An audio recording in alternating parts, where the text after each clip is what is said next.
Hey everyone, stay tuned to the end of the video to see how much I paid for this and what rebates I got back.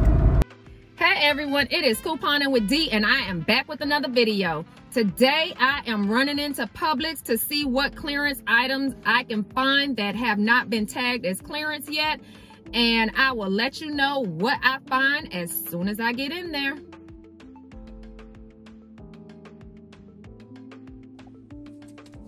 All right, everybody, I am back in my car. I could not film in there. The noise is too loud.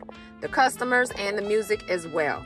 I wanted to show you the items out here. This is a foaming hand wash by Softsoap, and apparently they have clearanced out. On the shelf, these are $6.99 a piece, and these are $5.99 a piece. On my receipt, these are ringing up 2 for $6.99 and 2 for $5.99. Then, when you pair it up with Ibotta, in my app, your miles may vary, I had a $1.50 rebate and a $2 rebate. So this one is attaching to two different ones. And then this one only had the $1.50 rebate. So I'm gonna put up what I paid for this. As a matter of fact, I'll show you the receipt. So as you can see, the lavender kits and the lemon kits, they ring up 2 for $6.99, making them $3.50 for one and $3.49 for the other.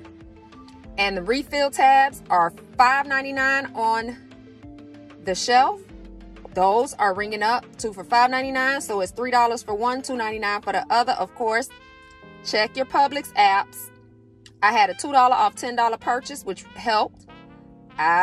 Look at that. You see that?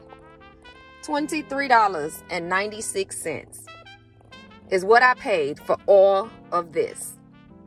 Now, like I said in the beginning of the video, stay to the end so you can see what I really paid for all of this after my cashback rebates.